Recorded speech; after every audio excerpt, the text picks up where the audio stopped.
Hello, welcome again to Reina Clothier. I'm Ryan Nico Reina.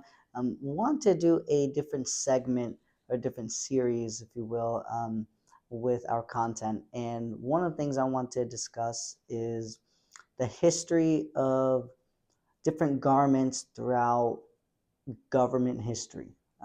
It's pretty neat. I went to I believe it was the Capitol. It was like a museum in Austin, Texas, right in the capital of Austin. And wow, I've been here for over a decade, and I never knew that the Capitol was essentially a museum. It was a free admission. It was basically a site to go visit. I never knew that. I thought it was a Capitol building for employees, government employees. I didn't know it was open to the public. So learn something new every day. But when I went there, I just saw so many different types of portraits. And one of the things that stuck out to me was their garments, their ensembles, their suits.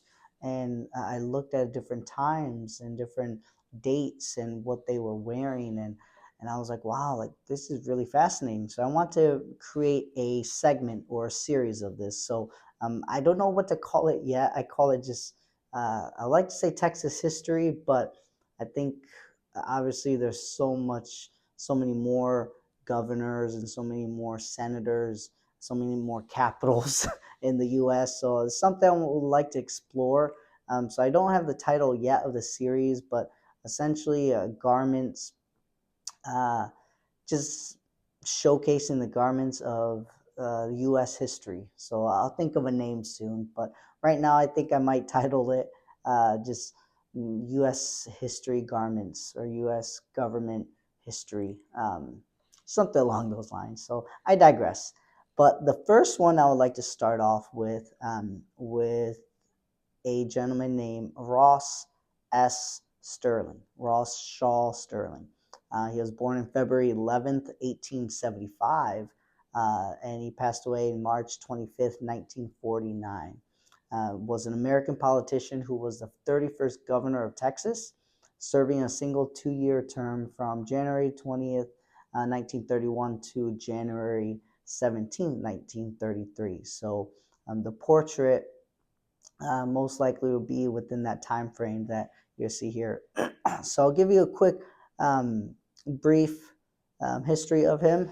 Excuse me, and I'll discuss a little bit more about his ensemble that he chose. So his early years, Sterling was born in Anahuac in Chambers County near Houston, Texas. He grew up on a farm, and after a little formal education, began working as a clerk at the age of 12. Now, at the age of 21, Sterling launched his own merchandising business. In 1911, his brother Frank Sterling, other oilman, and he performed the Humble Oil Company, appropriate name, predecessor of present day ExxonMobil. So he definitely was a big man, a big businessman at that time at a very early age. So they were joined in the venture by their sister Florence M. Sterling. Sterling and his brother Frank and his sister Florence referred to as the trio. In addition to the oil industry, Sterling was involved in a railroad company, the former Houston Post newspaper, banking, and real estate in the Houston area. He was a member of the Houston Port Commission. He served as a chairman of the Texas Highway Commission under his predecessor, Governor Dan Moody. So pretty interesting life that he had. Very, I would say, ambitious. So it's really neat to be the first one to talk about or to discuss the the the U.S. history and the business background. That fascinates me to learn about their background. So really neat. So let's jump into his ensemble. So if you can see on the screen, he it's a notch lapel. He kept it very simple, white shirt and a nice blue. I would say close to royal blue.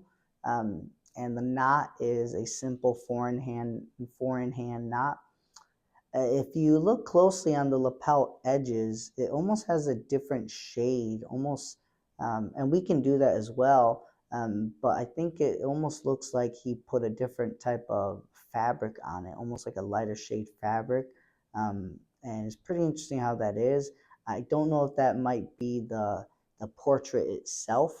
Um, it looks like it's been a painting, so might change a little bit. They might have incorporated a shadow essentially from the painting. So it might be the same fabric, but nevertheless, uh, it's a three-piece suit. So if you look closely, it doesn't have a lapel on the vest. It just looks like a straight V shaped vest, which is nice. I think what was it, 1930-ish?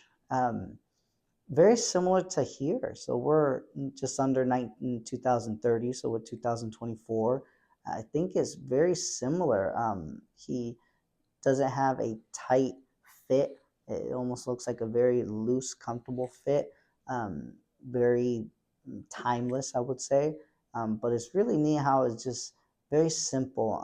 As we go on through more paintings and more portraits of these individuals in the time frame, you'll notice how it changes a little bit. But what fascinates me is the suit is always incorporated, and it's really neat because you think about that and it really hasn't changed. Different perspectives of the garment has changed, whether the length or the size, but essentially the idea of a jacket really hasn't changed within well a couple hundred years. So it's really neat how that is portrayed in this, but very simple. Um, and considering he's from Texas, from the farmland, uh, something that he didn't want to be a little more flamboyant or anything. So it's a, excuse me, it looks like a charcoal or a um, dark black um, color fabric on his jacket. So it looks very formal, very respectable. Didn't want to stick out or anything. So pretty neat life that he had. But yes, a great ensemble. I would say that's a nice timeless piece. The tie, the shirt, you can never go wrong with the white shirt. That's why I like to dabble. I don't know if you can see closely, but there's lines essentially on this white shirt. So it's not a solid white. And we have, I think last time I checked, it was about 16 different types of white shirts. And each one has a different subtle pattern or a more visible pattern. So it's really neat that you can explore within just the white fabric itself. So, and like I said, to me, with that, it's a timeless piece. You can never go wrong with a nice solid white shirt. Same thing with that jacket with the charcoal. I wouldn't go too black on the fabric because it's more very formal, so you're not as versatile with that jacket. So more of a charcoal, a light, um, a light black, if you will. Those might be a little bit more versatile in your wardrobe, which he has there. So anyways, hope you guys have a wonderful day. If you are interested in a custom made suit, we definitely work with clients in and outside of the state of Texas, and we'll love to serve you. Feel free to go on our website, rainaclothier.com, and we'll love to serve you. So until then, have a wonderful day.